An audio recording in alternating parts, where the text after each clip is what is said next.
welcome back to another video. Today we're back with this thing. This is the WE MP7, or they call it the Little Rice. If you saw my previous video on this, you'll know I got it boneyard. Lots of issues with it. We managed to solve or get our heads around a couple of problems. There are many components inside which are quite worn, and I can't really identify one distinct one which is causing most of the issues. I think it's a combination of about 5 things. Those things being the hammer, the sear, the auto sear, the bolt, and the nozzle, potentially the trigger mech as well, and the bolt catch. So we've got, and the selector, sorry. So we've got lots of issues here. So in reality, the amount of problems we've got with it, it's going to need a whole load of parts throwing at it. So I contacted KY Airsoft, which if you don't know, is pretty much the main supplier of WE parts. And I sort of totted up how much it was going to be for all of the parts I needed, with some other ones just in case there are further issues with something else, which I suspect is probably worn as well. And we were looking at quite a sum.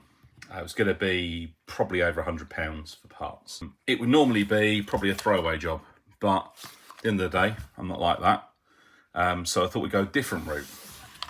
Now, contacted KY Airsoft, and you can see we've got KY Airsoft here. What they were able to sell me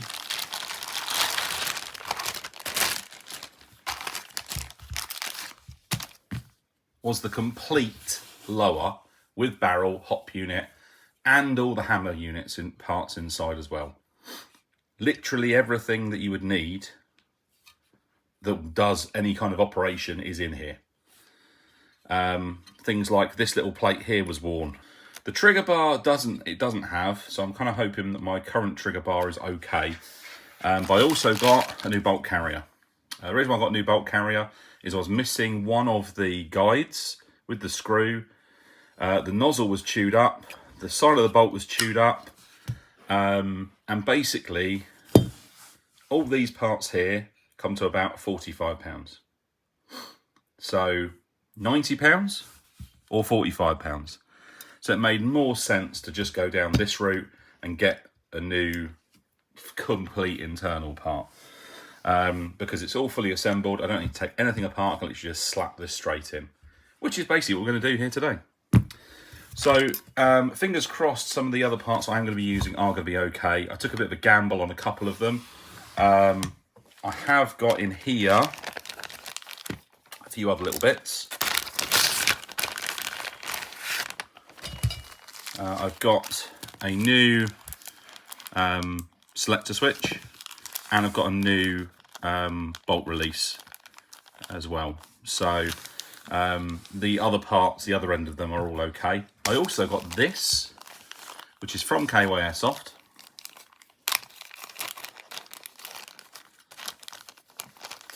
And I didn't think they still did these, but they do apparently. We have all of the correct markings, which are all ready to assemble. Literally, you can see on the gun itself, it has the little indents ready to put those in.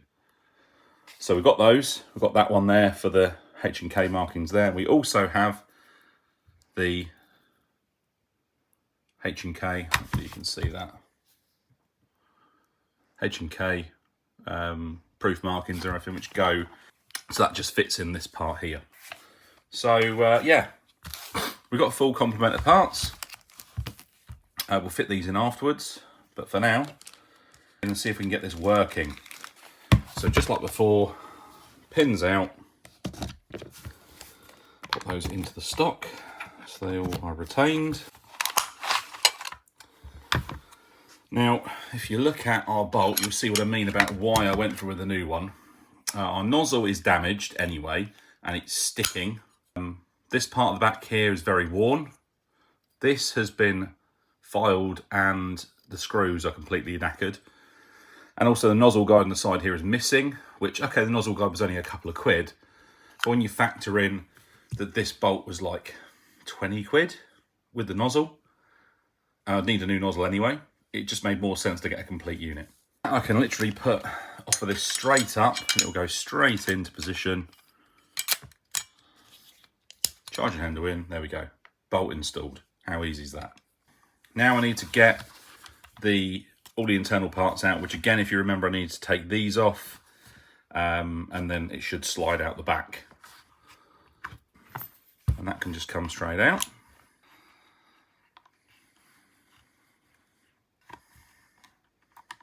There we go. That's off. That can come out.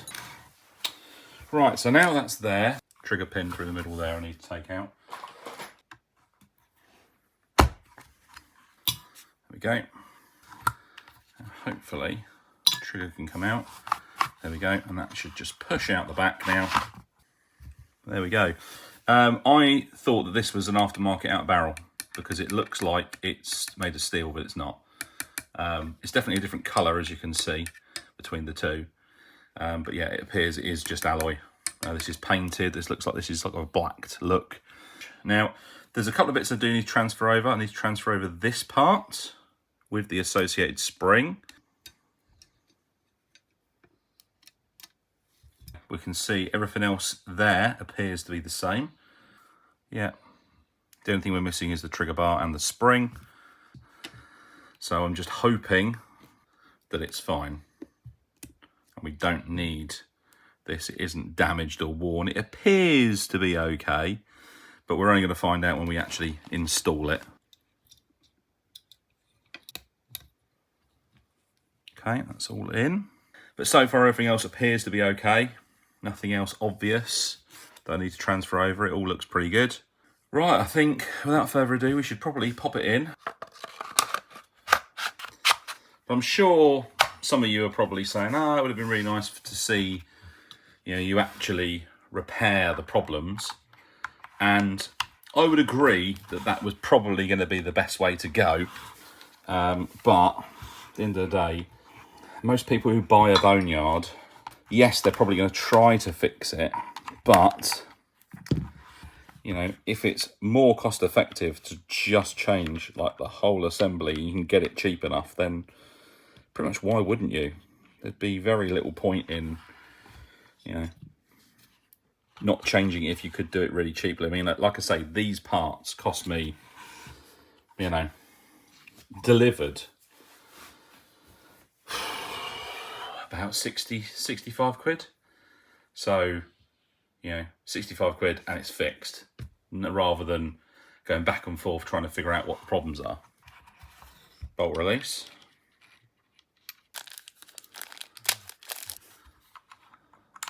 Selector, that's gone through a bit easier. Yeah, that's working okay now. Right, so now we can put the stock and all the rear assembly in with the new bolts. Put our rear pins in. That bottom pin's quite tight because it is obviously a new assembly. So let's just check functionality. So hammer's dropped. That seems to work. Let's put our mag in. Okay, see what we've got. So we're currently on auto. Let's have it on semi-auto. Wow, look at that, full auto. And on safe, nothing. Perfect. There we go. So again, when it comes to WE stuff, basically what you want to do is just replace it for like, replace for stock. Don't go fiddling and faffing with trying to get aftermarket parts in there to improve them, because the parts will wear out again. I mean, there's something in here will probably wear out as well. I'm sure someone in the comments will be able to tell me what that part is and what part I need to change. It didn't cost a lot to change that out, and look how easy it was. We literally just pulled that straight out and it was done. No problem at all. I definitely need to get another Allen key for this, because this is not the best. And now I do need a grub screw for this. For the life of me, I can't find a grub screw that fits, but I found this bolt, which is the right size, which I believe is an M2.5. So what I'm going to do is I'm going to cut this down. It isn't going to be a permanent thing. it's going to be something just for now. So this is what I've come up with. So I have got an M2 bolt that I've cut down and I've put a slot in it. So I can use a flathead to tighten it. Tighten that up. Yeah, that's going to work fine. So that can now go in. Can do this up.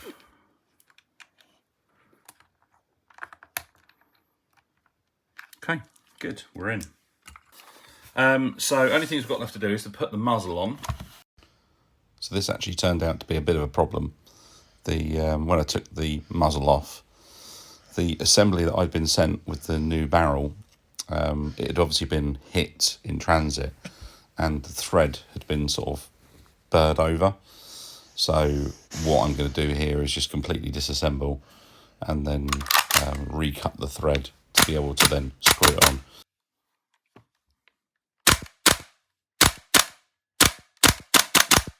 Well, it's working. The bolt catch isn't really doing a lot, but we have now a working WE MP7. However, let's make it a proper one, shall we? I'm dying to fit these since I got them. Right, we'll save the little plaque for last. Now these obviously need gluing in, so I'm going to need to use some kind of glue. Obviously got super glue here, just in the little holes. Be fine.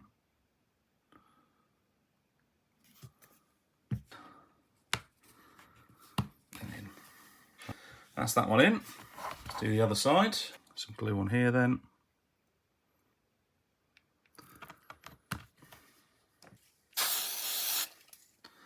Now if you're wondering what that is, it's just to set the super glue. It basically is just a something which just helps it set. Okay, put this the right way up, in at the back, push it in at the front, give it that, and then obviously, last but not least, we have our little tag. There we go. There we go. We now have our fully working WE MP7A1 with all the correct trades. So get the old grip down. Okay, so semi-auto. Nice and snappy. Yeah, out of gas again. Well, there we go, guys. So anyway, that is completed WEMP7A1. Moving forwards with this, what I would like to do, which I think this thing really needs, if I'm honest, is some kind of suppressor on the front. So I'm going to get a thread adapter for this, so I can put a thread adapter on it and put a new suppressor on, which is why I didn't get a new flash hider. Maybe a sight on it, some other attachments. You let me know in the comments, guys. What do you think we should do with it? What would you do with it if it was yours? What do I think of it? I might do a review afterwards on it. Now I've got it fixed and working. Again, it's not my kind of thing. I've never really been a big fan of the MP7, but I know it has a particular following and people love them. Of all the ones I've seen, this is probably the best one. I've had a look at a KWA before, and unfortunately it suffers with the classic KWA plastic, which just looks a bit naff. I haven't had a go with, but I've handled a TM, and they're just way too small, because obviously it wasn't, you know, done to the correct size. Even though it seems to be a fantastic working system. The VFC, a friend of mine had a VFC. It was all right, but again, I guess being not my kind of thing, it just wasn't for me. But of all of them, I would say now with the trades on it, this, in my opinion, looks the best. It's got that ABS plastic exterior. Yes, there are some marking on some bits and pieces, but functionality-wise, it works great. So I think if you want one of these, and you want a gas blowback, then I would say this is probably one of the ones to get. I guess VFC ones are going to have more of a following than the WEs do. You let me know in the comments what you think. Any questions about the Little Rice, as they call it, or the now WE MP7, then let me know in the comments, and I'll see you guys in the next video.